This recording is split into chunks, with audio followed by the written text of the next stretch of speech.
رب یا رب یا رب یا رب یا رب یا رب۔ اور قرآن مجید میں ہے کہ انسان اپنے آپ کو بھول جاتا ہے جب اپنے خدا کو بھول جاتا ہے۔ لا تکونوا کالذین نسوا اللہ فانساہم انفسہم، ان لوگوں کی طرح مت بنو جو اپنے آپ کو بھول گئے، جو خدا کو بھول گئے اور خدا کو بھولنے کے نتیجے میں اپنے آپ کو بھی بھول گئے۔ ان کی طرح مت بنو، خود فراموش ہو جاؤ گے اگر خدا فراموش ہوئے، اگر خود شناس ہوئے خدا شناس بن جاؤ گے۔ اگر تم نے اپنے آپ کو پہچان لیا اللہ کو بھی پہچان لیا۔ من عرف نفسہ فقد عرف ربہ، دو چیزیں پڑھی ہیں، ایک آیت پڑھی ہے قرآن کی، ایک حدیث پڑھی ہے۔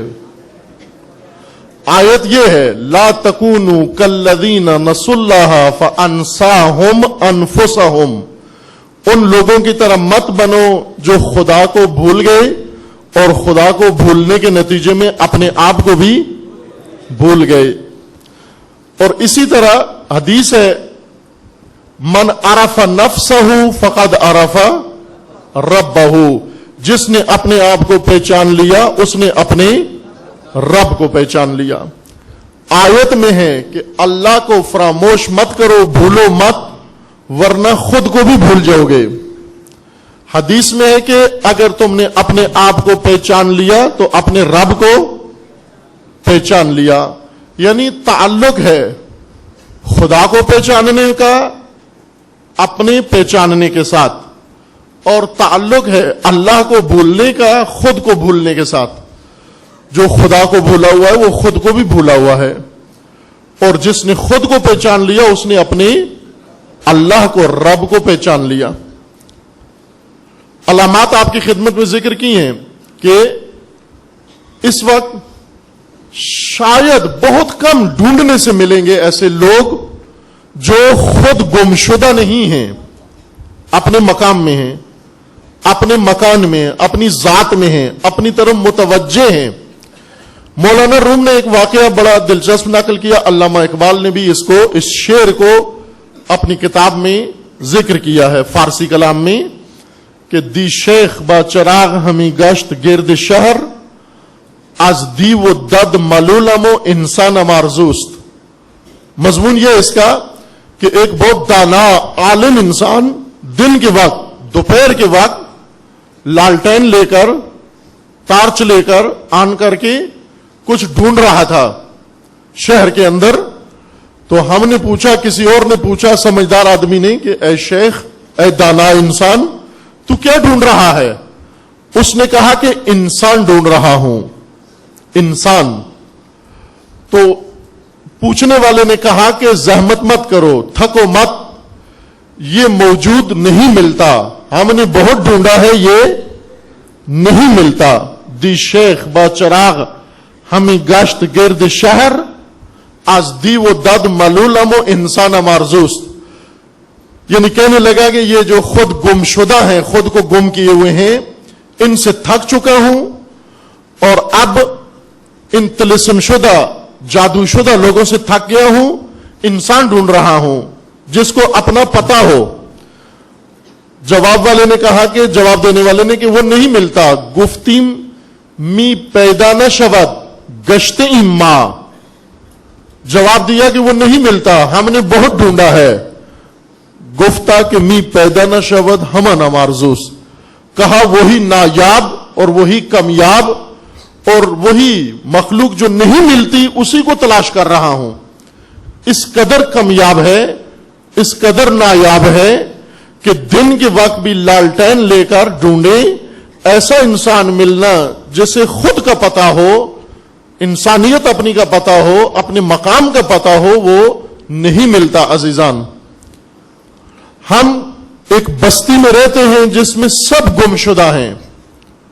جس طرح یہ فلموں میں، کارٹونوں میں کبھی ایک مضمون تکرار ہوتا ہے یہ بہت، کہ ایک بحری جہاز یا دریائی کشتی، سمندری کشتی طوفانوں کی وجہ سے راستہ گم ہو جاتا ہے اور وہ ایک نامعلوم جزیرے میں پہنچ جاتے ہیں. دیکھا ہوا ہے نا ایسی چیزیں، ٹی وی پہ دیکھی ہوں گی ایسے کارٹون یا ایسی فلمیں، کہ وہ پورا کاروان کشتی سمیت کسی نامعلوم جزیرے میں جا اترتا ہے اور انہیں کچھ معلوم نہیں یہ جزیرہ کہاں ہے، اور اس جزیرے کے اندر یہ افراد 100 افراد 200 افراد یہ سب گمشدہ ہیں. یہ کہانی آپ نے دیکھی ہوئی ہے، سنی ہوئی ہوگی، پڑھی ہوگی، یا فلموں میں یا ڈراموں میں دیکھی ہوگی، کارٹونوں میں. غور کریں عزیز ایمان،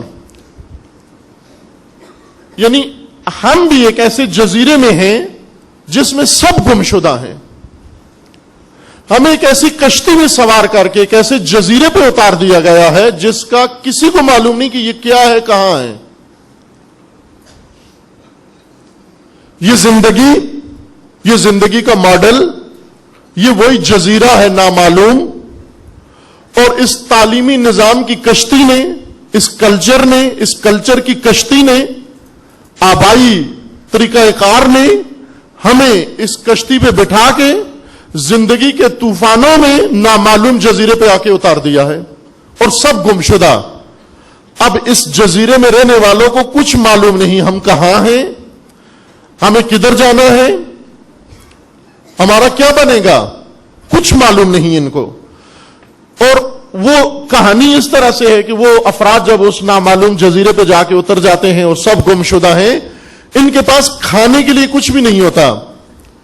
اب سب کچھ بھول کے، ان کو یہ نہیں معلوم ہمارا وطن کون سا ہے، ہمارا گھر کہاں ہے، اس کی طرف راستہ کیا ہے. یہ کیڑے مکوڑے ڈھونڈتے ہیں، سانپ بچھو ڈھونڈتے ہیں، مینڈک اور چوہے ڈھونڈ کے کھانے کی کوشش کرتے ہیں کہ کوئی چیز ملے جس سے پیٹ بھریں.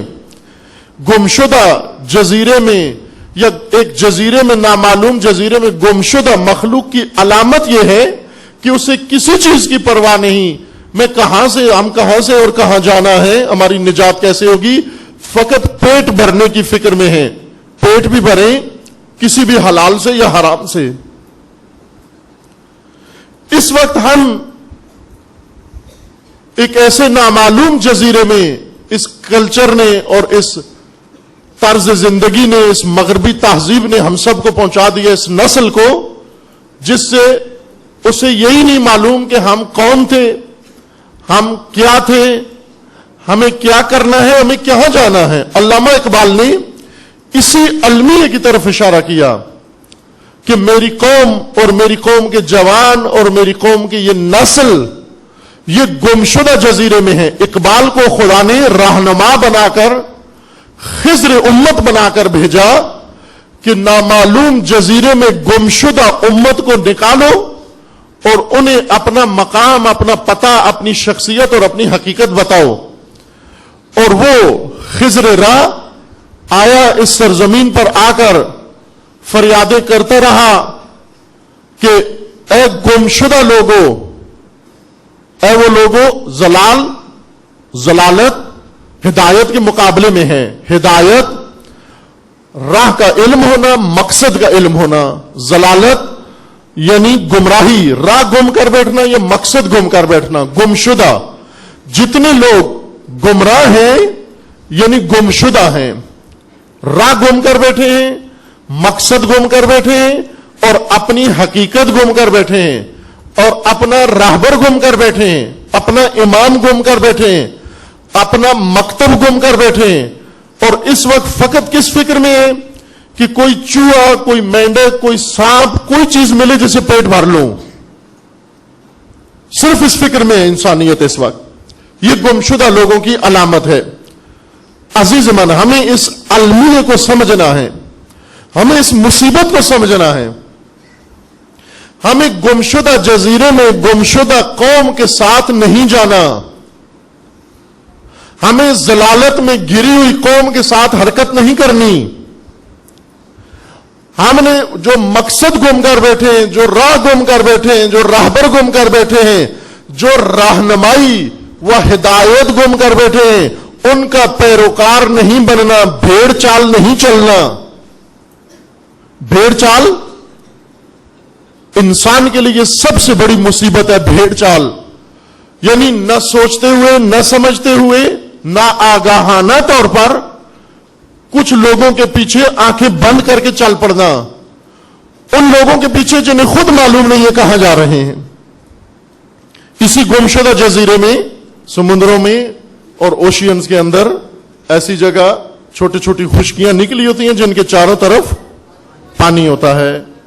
پانی کی مراد یہ نہیں کہ چاروں طرف نالی ہو اس کے، آپ کہیں یہ جزیرہ ہے، بیچ میں گاؤں ہو اور چاروں طرف نالی ہو، آپ کہیں یہ جزیرہ، یعنی چاروں طرف سمندر ہو اس کے، اسے جزیرہ کہتے ہیں۔ کوئی خشکی کا راستہ اس کو نہ لگتا ہو، یہ جزیرہ ہے، آئی لینڈ ہے۔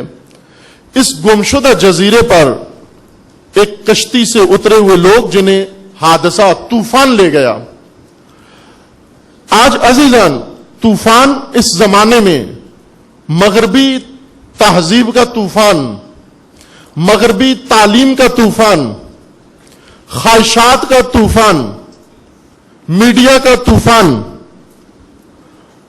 کلچر کا طوفان، جہالت کا طوفان اس زندگی کے اندر آیا، اور اس طوفان نے ہماری کشتی دھکیل دی نامعلوم جزیرے کے اندر، جس کے چاروں طرف پانی ہے، غرق کر دینے والا، اور ہمیں معلوم نہیں ہے کہ ہمیں کدھر جانا ہے۔ کیا اس وقت پاکستان میں کسی کو پتا ہے کہ پاکستان کا کیا بنے گا؟ کیا ہونے والا ہے پاکستان کے ساتھ؟ کدھر جا رہی ہے یہ مملکت و یہ قوم؟ اور اس کے اندر رہنے والے جو شیعہ ہیں ان کا کیا بنے گا؟ اسی جزیرے، نامعلوم جزیرے میں گمشدہ لوگوں کی طرح کبھی ادھر دوڑتے ہیں، کبھی ادھر دوڑتے ہیں۔ جس طرح قرآن نے مثال دی ہے کہ آسمانی بجلی چمکتی ہے تو دوڑتے ہیں کہ بس نورانیت آ گئی، لائٹ آ گئی، اب راستہ کھل گیا، پھر اندھیرا چھا جاتا ہے، پھر مایوس ہو جاتے ہیں۔ یہ گمشدہ لوگوں کی علامت ہے، یہ گمشدہ لوگوں کی علامت ہے۔ الیکشن سے جو امیدیں باندھ لیں، یہ گمشدہ قوم کی علامت ہے۔ کرپٹ سیاستدانوں سے جو امیدیں باندھ لیں، یہ گمشدہ قوم کی علامت ہے۔